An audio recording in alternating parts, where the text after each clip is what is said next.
सभी विद्यार्थियों को नमस्कार। अपने इस YouTube चैनल पर आपका स्वागत है एवं अभिनंदन। हाँ, तो विद्यार्थियों, आज हम संस्कृत भाषा में संख्या ज्ञान देखने जा रहे हैं। तो आज का हमारा विषय रहेगा संस्कृत, और आज संस्कृत व्याकरण के अंतर्गत हम देखेंगे संस्कृत भाषा में संख्या ज्ञान। तो शुरू करते हैं विद्यार्थियों आज का वीडियो।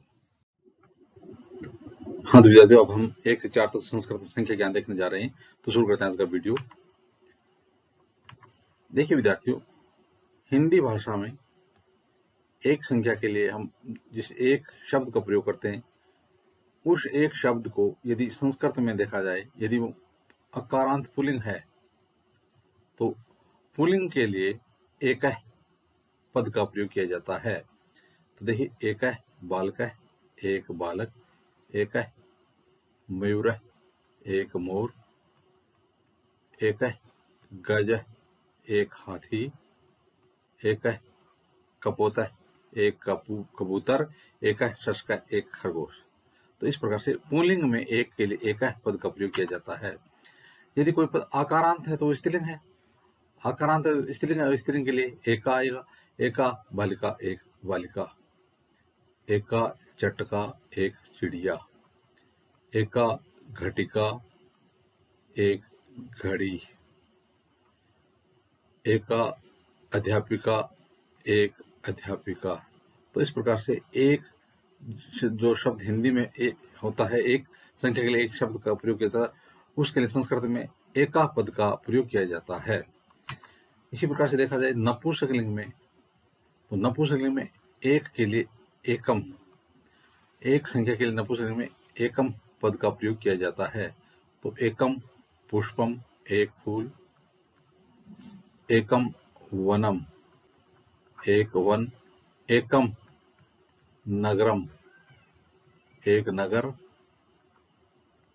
एकम भवनम, एक भवन, एकम भवनम, एक भवन। तो इस प्रकार से एक जो शब्द होता है हिंदी में, उसको संस्कृत में लिखते समय एकम पद का प्रयोग किया जाता है।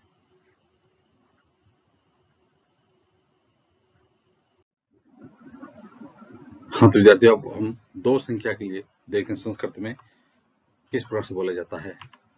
तो दो यदि पुल्लिंग है तो पुल्लिंग में दवो, दवो माने दो। एक तो मयूर है, दो हो तो मयूरो, दो मयूरो, दवो मयूरो, दो मोर। इसी प्रकार से दवो बालको, दो बालक, दवो शिक्षको, दो शिक्षक। एक है तो शिक्षक है, दो हो तो शिक्षको। एक है तो मयूर है, दो हो तो मयूरो। एक है तो बालक है, दो हो तो बालको। इसी प्रकार से यदि स्त्रीलिंग में देखा जाए, स्त्रीलिंग में दो के लिए आएगा दबे। स्त्रीलिंग में दो के लिए क्या आएगा? दबे। तो दबे माने दो। एक है तो माला, दो हो तो माले। इसी प्रकार से दबे। एक है तो चटका, दो हो तो चटके। इसी प्रकार से दबे। एक है तो घटिका, दो हो तो घटिके, दो घड़ियां, दबे घटिके, दो चिड़ियां, दबे चटके। इसी प्रकार से नपुंसकलिंग में देखा जाए तो एक है तो एकम, दो हो तो दबे, दबे विमाने, दो विमान। एक है तो विमानम, दो हो तो विमाने। इसी प्रकार से एक है तो वनम, दो हो तो दबे वने। इसी प्रकार से यदि देखा जाए तो संस्कृत में तीन संख्या के लिए दिखा जाए तो तीन के लिए पुल्लिंग में होगा त्रे।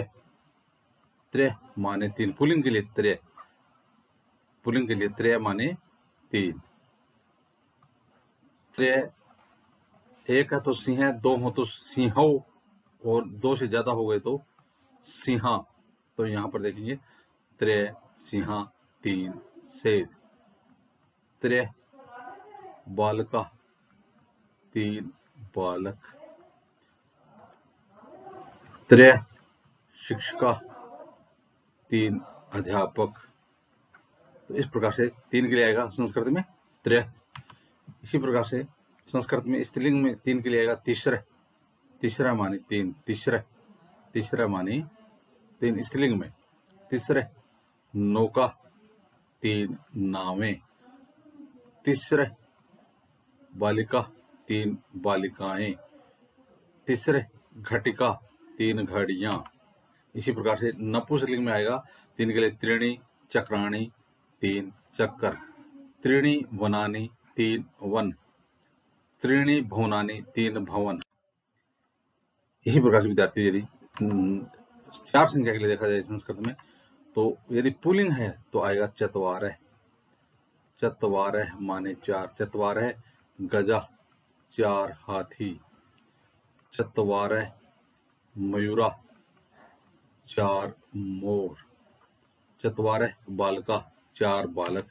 इसी प्रकार से स्त्रीलिंग में देखा जाए तो आएगा चतस्रः, चतस्रः कन्या 4 कन्याएं, चतस्रः अजा 4 बकरियां, चतस्रः घटिका 4 घड़ियां, चतस्रः अध्यापिका 4 अध्यापिकाएं।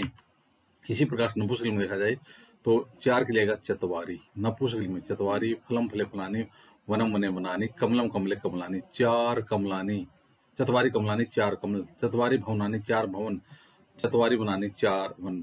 तो इस प्रकार से विद्यार्थी आज हमने 1 से लेकर के 4 तक संस्कृत में संख्या ज्ञान देखा। आगे आने वाली वीडियो में भी इसी प्रकार से हम संस्कृत व्याकरण संबंधी अध्ययन सामग्री देते रहेंगे। आप भी अपने YouTube चैनल के साथ बने रहिए।